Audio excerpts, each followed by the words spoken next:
soin de toi, maître. Heureuse est la mère qui t'a porté et allaité. Heureux plutôt ceux qui écoutent la parole de Dieu et qui l'observent.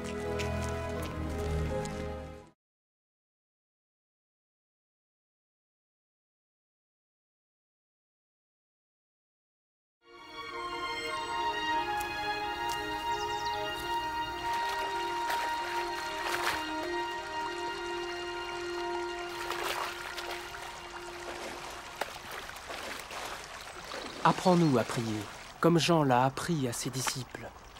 Quand vous priez, dites « Notre Père qui es aux cieux, que ton nom soit sanctifié, que ton règne vienne, que ta volonté soit faite sur la terre comme au ciel. Donne-nous chaque jour notre pain quotidien. Pardonne-nous nos offenses, comme nous pardonnons aussi à ceux qui nous ont offensés. Protège-nous contre la tentation et délivre-nous du mal. »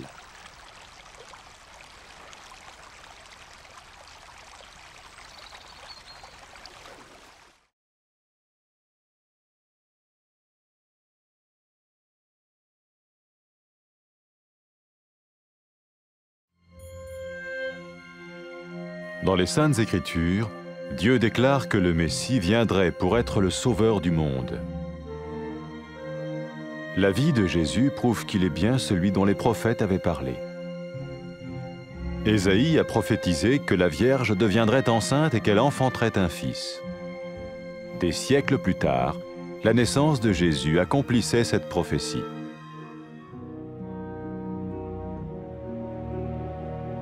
Les Saintes Écritures déclaraient que le saint à naître serait appelé le Fils de Dieu. Cela signifiait que Jésus serait le Fils de Dieu au sens spirituel et non au sens physique. Nous le voyons par sa manière de vivre. Il a guéri des malades, il a pardonné leurs péchés, les a ramenés à Dieu et leur a promis une place dans le royaume éternel de Dieu. Il s'est offert lui-même en sacrifice pour le péché à leur place. Puis il est revenu à la vie, victorieux sur la mort selon le plan de Dieu. Jésus a dit « Personne ne me prend la vie, mais je la donne de ma propre volonté. » La vie de Jésus n'a pas seulement accompli les écrits des prophètes, mais elle a aussi confirmé la vérité de la sainte parole de Dieu. Les prophètes avaient écrit « Ta parole, ô mon Dieu, est parfaite, elle dure à toujours. » Jésus lui-même a dit « Le ciel et la terre disparaîtront, tandis que mes paroles ne disparaîtront jamais. » Jésus est venu pour nous donner la vie dans toute sa plénitude. Et quand l'homme a désobéi à Dieu dans le jardin d'Éden, il a choisi sa propre voie et ses actions l'ont séparé du Créateur.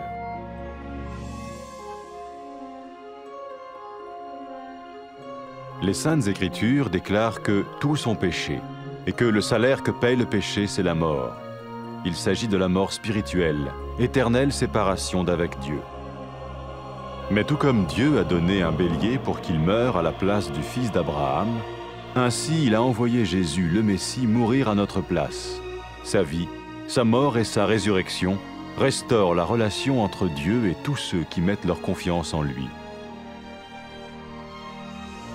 Maintenant, non seulement Jésus pardonne les péchés de ceux qui le suivent, mais il les sauve aussi du jugement éternel de Dieu. Ils sont sûrs d'aller au paradis et de vivre avec lui pour toujours. C'est cette vie et cette liberté de la culpabilité et du pouvoir du péché que Jésus offre à chacun aujourd'hui. Cela ne veut pas dire suivre une religion, mais choisir d'avoir foi en Jésus qui dit « Je me tiens à la porte et je frappe. Si quelqu'un entend ma voix et ouvre la porte, j'entrerai chez lui. »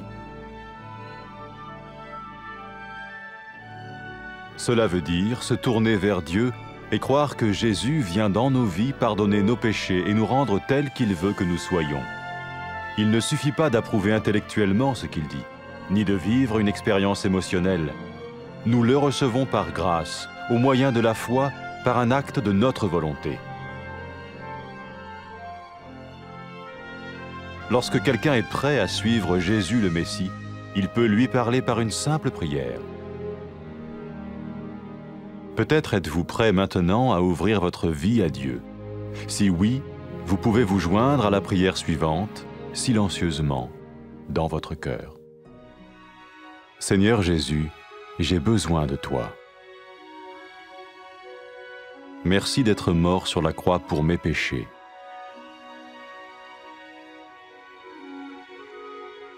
Je confesse mes péchés et je m'en repens.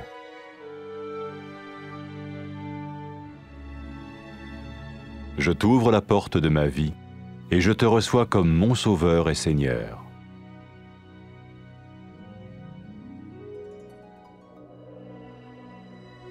Merci de me pardonner mes péchés et de me donner la vie éternelle.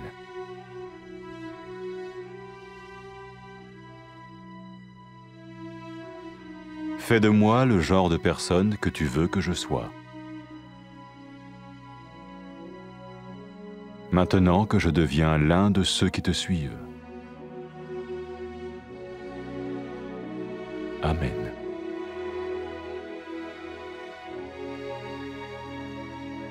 Jésus a dit à propos de ses disciples, « Mes brebis écoutent ma voix, je les connais et elles me suivent. » Pour expérimenter la vie en abondance promise par Jésus, ceux qui le suivent parlent à Dieu chaque jour dans la prière et lisent ou écoutent sa parole.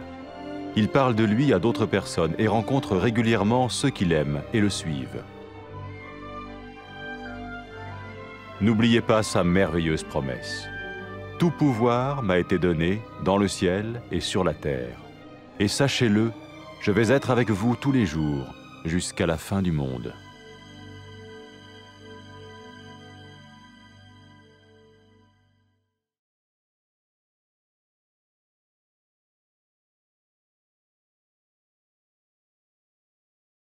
አንተን እንሻለን የተሸከመች ማህፀንና የጠባቸው ጡቶች እንዴት ብፁዓን ናቸው ብፁዓንስ የእግዚአብሔርን ቃል የሚሰሙና የሚጠብቁም ናቸው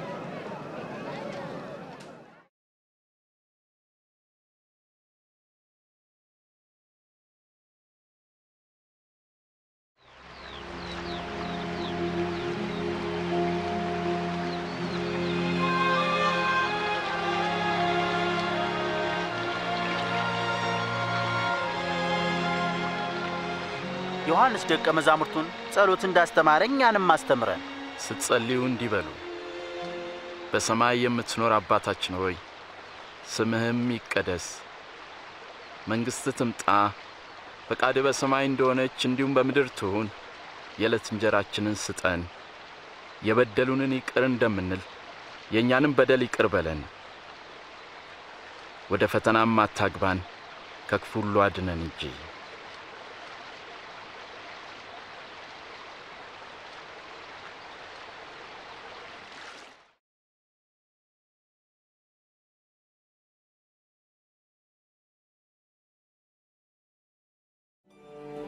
ከብዙ ዘመናት በፊት እግዚአብሔር ኃጢአተኞችን እንዲያድንና ከእርሱም ጋር እንዲያስታርቃቸው ክርስቶስን እንደሚልክ በቅዱሳት መጻሕፍት ተጽፎ ነበር። የኢየሱስ ሕይወት በእርግጥ እርሱ አዳኝ መሆኑን ያሳያል። ኢሳይያስ የተባለው ነቢይ ድንግል ትጸንሳለች፣ ወንድ ልጅም ትወልዳለች ሲል ጻፈ። ይህም ተፈጸመ። ገና ድንግል ሆና ሳለ እግዚአብሔር በኃይሉ እንድትጸንስና ኢየሱስንም እንድትወልድ አደረገ። በቅዱሳት መጻሕፍት እንደተጻፈው የእርሱ ታምራዊ ልደት እግዚአብሔር ልጅ ያለው ክርስቶስ መሆኑን የሚያሳይ አምላካዊ ምልክት ነበር። ሰዎች ኢየሱስን ሲመለከቱ የእግዚአብሔርን ማንነትና ኃይል ያያሉ። ሰዎችን ይፈውሳል፣ ኃጢአታቸውንም ይቅር ይላል። በእርሱ ዘላለማዊ መንግሥትም ስፍራ እንደሚያዘጋጅላቸው ተስፋን ይሰጣል። ኢየሱስ ለሰው ልጆች ተሰቃየ፣ ሕይወቱንም መሥዋዕት አደረገ። የእርሱም ኃይል ከሞት ኃይል የሚበልጥ መሆኑን ለማሳየት ሕያው ሆነ። ኢየሱስ ክርስቶስ ሕይወቴን ላኖራት ሥልጣን አለኝ፣ ላነሳትም ሥልጣን አለኝ ሲል ተናገረ። የኢየሱስ ሕይወት የነቢያት ትንቢት ፍጻሜ ሲሆን የእግዚአብሔር ቅዱስ ቃል ነቢያት እንደተናገሩለት እንደዚያው እንከን የለሽና ዘላለማዊ መሆኑን አረጋግጧል።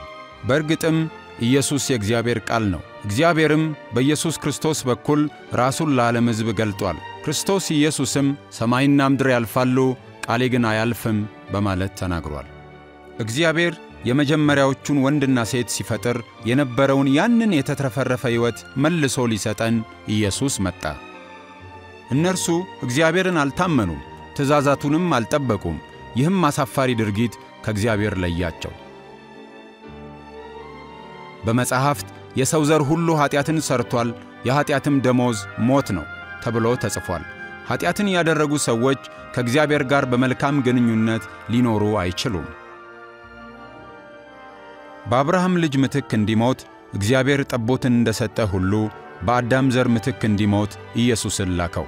በእርሱ የሚያምኑና በኢየሱስ የሚታመኑ ሰዎች ወደ እግዚአብሔር መግባት ይችሉ ዘንድ ይህንን አደረገ።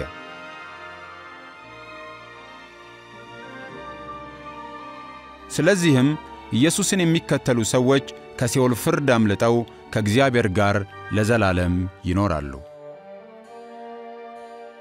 ኢየሱስ ንስሐ ለሚገቡና ወደ እኔ ለሚመለሱ ሁሉ እግዚአብሔር የኃጢአትን ይቅርታ ይሰጣል፣ በስሜም ለሰዎች ሁሉ ወንጌል ይሰበካል ሲል ከሞት ከተነሳ በኋላ ለተከታዮቹ ተናግሯል። ኢየሱስ በተጨማሪ የእግዚአብሔርን መንፈስ እንደሚልክላቸውና መንፈሱም ከእነርሱ ጋር በመሆን ወደ እውነት ሁሉ እንደሚመራቸው የእግዚአብሔርንም መንገድ እንዲከተሉ ኃይልን እንደሚሰጣቸው ተናግሯል። አንዲት ኃጢአተኛ ሴት ንስሐ ገብታ ኢየሱስን ጌታዋ አድርጋ ስትከተል ኢየሱስ ኃጢአትሽ ተሰርዮልሻል፣ በእኔ ላይ ያለሽም እምነት አድኖሻል ብሏታል። ሰዎች እግዚአብሔርን በእውነት ከወደዱ እግዚአብሔር ኃጢአታቸውን ይቅር ይላል። ኢየሱስ ክርስቶስ ሰዎች እርሱን እንዲከተሉ ይጠራቸዋል። የኢየሱስ ተከታዮች ለመሆን የወሰኑ ሰዎች ከእርሱ ጋር ያላቸውን ግንኙነት እንደዚህ በማለት ሊጀምሩ ይችላሉ። እግዚአብሔር አባት ሆይ፣ አንተ ጻድቅ ነህ፣ ስለምትወደኝ አመሰግንሃለሁ። ትእዛዛትን ስላልፈጸምኩና አንተን ስለበደልኩ እጸጸታለሁ። ኢየሱስ በእኔ ምትክ በመስቀል ላይ እንዲሞትና ከሞትም እንዲነሣ ስለላክልኝ አመሰግንሃለሁ።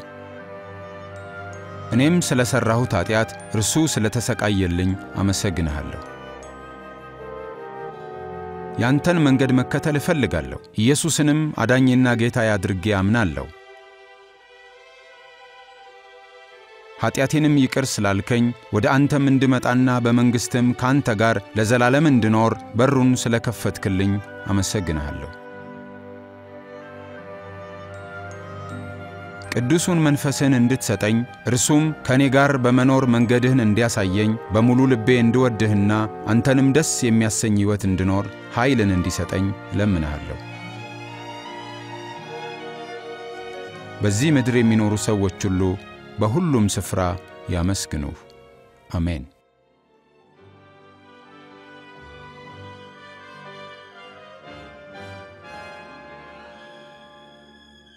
ኢየሱስ ስለ ተከታዮቹ ሲናገር በጎቼ ድምፄን ይሰማሉ፣ እኔም አውቃቸዋለሁ፣ እነርሱም ይከተሉኛል አለ። የኢየሱስ ተከታዮች እርስ በርስ ይገናኛሉ፣ በየዕለቱም ከእርሱ ጋር ይነጋገራሉ። በቅዱሳት መጻሕፍት የተጠቀሱትን የእርሱን ቃሎች ያጠናሉ፣ የእርሱንም መንገድ መከተል ይሻሉ፣ ለሌሎችም ስለ እርሱ ይናገራሉ። በደመናትም ወደ ሰማይ ወደ ከበረው ዙፋኑ ከማረጉ በፊት ኢየሱስ ለተከታዮቹ እግዚአብሔር በሰማይና በምድር ያለውን ሥልጣን ሁሉ ሰጥቶኛል፣ እስከ ዓለም ፍጻሜም ድረስ ዘወትር ከእናንተ ጋር እንደሆንኩ እርግጠኛ ሁኑ ብሎ የተናገረውን ዘወትር ያስታውሳሉ።